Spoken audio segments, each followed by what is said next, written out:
Hi అండి, నమస్తే. Welcome to Rohini Krishna's world. ఈరోజు నేను చూపించబోయే రెసిపీ కరివేపాకు కారం పొడి అండి. మాకు డైలీ బ్రేక్ఫాస్ట్లోకి ఏదో ఒక కారం పొడి ఉండాలి చట్నీతో పాటు. సో మునగాకు కారపొడి చేసాను, అది అయిపోయింది. సో ఈరోజు నేను కరివేపాకు కారపొడి చేస్తున్నాను. అది ఎలా చేయాలో మీకు చూపిస్తాను. ఫస్ట్ దీనిలోకి ఎండుమిర్చి కావాలండి. నేను ఇక్కడ ఒక 50 గ్రాముల వరకు ఎండుమిర్చి తీసుకుంటున్నాను. అలానే కరివేపాకు ఎప్పుడు కూడా మనము ఒక ఫ్రెష్గా ఉన్న కరివేపాకు తీసుకుని శుభ్రంగా కడిగేసి ఈ విధంగా ఆకులని సపరేట్ చేసేసి మనము ఆరబెట్టుకోవాలి. ఫ్యాన్ కిందే ఆరబెట్టేసుకోవాలండి. ఫ్రెష్గా ఉన్న కరివేపాకే తీసుకోవాలి. నేను ఇక్కడైతే ఒక 10 రూపీస్ అంత కరివేపాకు తీసుకుంటున్నాను. దాంట్లోకి ధనియాలు వచ్చేసరికి ఒక 4 స్పూన్లు, పచ్చిశనగపప్పు వచ్చేసరికి ఒక 2 స్పూన్లు తీసుకున్నాను, జీలకర్ర 1 స్పూను, అలానే మినపగుళ్ళు కూడా నేను ఇక్కడ ఒక 2 స్పూన్లు మినపగుళ్ళు తీసుకుంటున్నాను. ఇంకా దీంట్లోకి పల్లీలు కూడా ఒక 2 స్పూన్ల పల్లీలు తీసుకుంటున్నాను. అలానే చింతపండు, చిన్న నిమ్మకాయ సైజు చింతపండు తీసుకోవాలి. ఒక 10 నుంచి 15 వెల్లుల్లి రెబ్బలు తీసుకోవాలండి. ఇవి ఈ కరివేపాకు కారపొడి చేసుకోవడానికి కావాల్సిన పదార్థాలు. వీటిలో ఇంకా కావాలంటే మీరు నువ్వులు కూడా యాడ్ చేయొచ్చు. నేనైతే నువ్వులు యాడ్ చేయటం లేదు.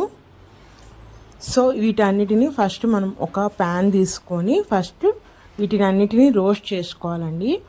ఈ రోస్ట్ చేసుకోవడం కూడా మనం ఆయిల్ వేసుకొని రోస్ట్ చేసుకోవచ్చు, లేదంటే ఒక్క చుక్క నూనె కూడా లేకుండా కూడా మనము రోస్ట్ ఎలా చేసినా కూడా టేస్ట్ చాలా బాగుంటుంది.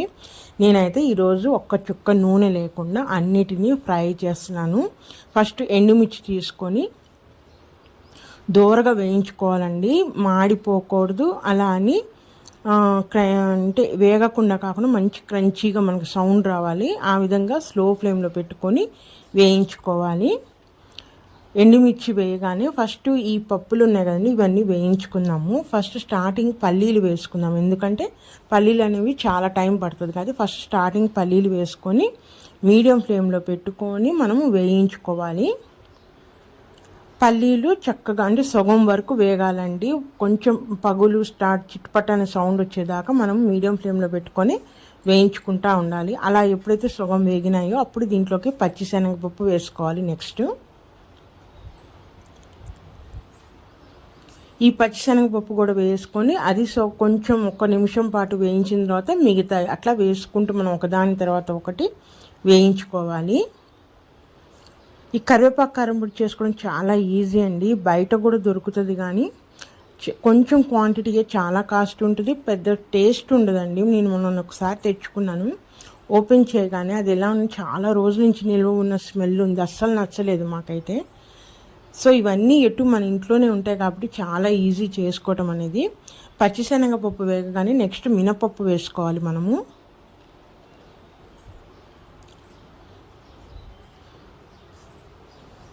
మినపప్పు కూడా 1 నిమిషం పాటు వేగిన తర్వాత ఇప్పుడు దీంట్లోకి మిగిలిన ధనియాలు, జీలకర్ర వేసేసుకోవాలండి. ఇవన్నీ కూడా మనము లో టు మీడియం ఫ్లేమ్లో పెట్టుకొని మాత్రమే వేయించుకోవాలి. అప్పుడే పర్ఫెక్ట్గా వేగుతాయి, మాడిపోకుండా మంచి టేస్టీగా ఉంటాయి. చెప్పాను కదా స్టార్టింగ్లోనే మీకు, ఇవన్నీ కూడా ఆయిల్ వేసుకొని కూడా ఫ్రై చేసుకోవచ్చు, ఆయిల్ లేకుండా కూడా చేసుకోవచ్చు. అది మీ ఇష్టం అండి. నేనైతే ఆయిల్ లేకుండానే అన్నిటినీ ఫ్రై చేస్తున్నాను.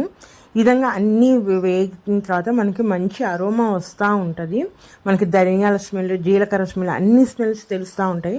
అట్లా ఎప్పుడైతే దూరగా వేగినాయో వీటిని కూడా ఒక ప్లేట్లోకి తీసుకొని చల్లారబెడతా ఉండాలి.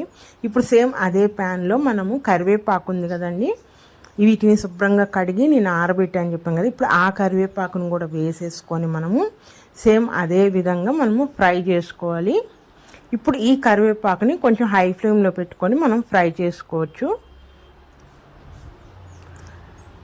అది ఎప్పుడు వరకు అంటే ఆకుని మనము చేత్తో ఇట్లా నలిపినప్పుడు ఆకు అనేది మనకి నలిగిపోవాలి, అంటే బ్రేక్ అవ్వాలండి. అప్పుడు దాకా మనము హై ఫ్లేమ్లో పెట్టుకొని జాగ్రత్తగా మాడిపోకుండా ఫ్రై చేసుకోవాలి. చూపిస్తున్నాను చూడండి, ఇట్లా నలిపినప్పుడు చూసారా ఆకు అనేది మనకి బ్రేక్ అయిపోతుంది. సో ఈ టైంలో మనము ఇంకా స్టవ్ ఆఫ్ చేసేసి అదే ప్యాన్లో ఉంటే చల్లారేలోపు మనకి ఆకు అనేది మంచి డ్రైగా అయిపోతుంది.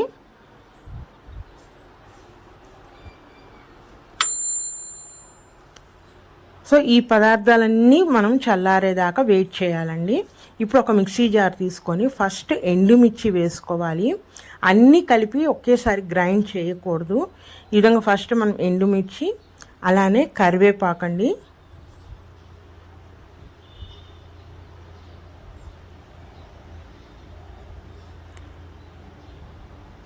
అలానే దీంట్లోకి ఇంకా చింతపండు, మనం చెప్పాను కదా చిన్న నిమ్మకాయ సైజ్ అంతా చింతపండు తీసుకోవాలని, ఆ నిమ్మకాయ కూడా వేసేసుకోవాలి. ఫస్ట్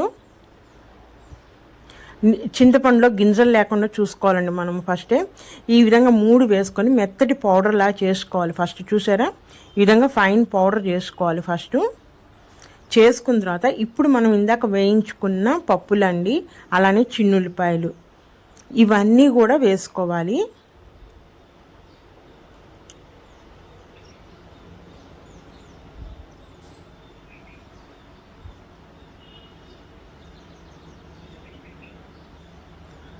ఇవన్నీ మిక్సీ జార్లో వేసేసుకొని అట్లానే దీనిలోకి తగినంత సాల్ట్, టేస్ట్కి తగ్గట్టు సాల్ట్ వేసేసుకోవాలి. నేనైతే ఇక్కడ 1 స్పూన్ సాల్ట్ వేస్తాను. కొంచెం తగ్గినా ఏమవుతుంది, ఎందుకంటే మేము ఆల్రెడీ చట్నీతో పాటు సర్వ్ చేస్తాను కాబట్టి చట్నీలో సాల్ట్ ఇది మాకు అన్నీ సరిపోతాయి. రైస్లో తిన్నా కూడా సరిపోతుందండి. సో సాల్ట్ వేసేసుకొని మనం ఇప్పుడు దీన్ని జస్ట్ రఫ్గా గ్రైండ్ చేసుకోవాలి. మెత్త ఫైన్ పౌడర్గా కాకుండా 1, 2, 3 అట్లా తిప్పితే మనకి కొంచెం కోర్స్గా రఫ్గా గ్రైండ్ అవుతుంది. చూసారా, మనకి అక్కడక్కడ పప్పులు అనేవి నలగకుండా కనిపిస్తూ ఉంటాయి. ఇలా ఉన్నప్పుడు ఏంటంటే మనం తినేటప్పుడు ఆ పప్పులు పంటి కింద పడి మంచి టేస్టీగా ఉంటుంది. మీకు అలా వద్దు అనుకుంటే ఫైన్ పౌడర్ కూడా చేసుకోవచ్చు. ఎప్పుడు ఫైన్ పౌడర్గా తినేవాళ్ళు ఒక్కసారి ఇట్లా తినండి, క్రంచీగా చాలా టేస్టీగా ఉంటుంది. అన్నంలో కలుపుకున్నా కూడా మన ముద్దలో అక్కడక్కడ పప్పులు తగులుతూ చాలా సూపర్ టేస్టీగా ఉంటుంది. చూసారా కదా ఎంత ఈజీగా కరివేపాకు కారకపు పొడి రెడీ అయిపోయిందో. మీరు కూడా ఒకసారి ట్రై చేయండి, చేసి టేస్ట్ ఎలా ఉందో చెప్పండి. ఇది రైస్లోకి బాగుంటుంది, రైస్లో అలానే బ్రేక్ఫాస్ట్లోకి అన్నిట్లోకి బాగుంటుంది. అంతేకాకుండా చాలా హెల్దీ ఫుడ్ అండి ఇది.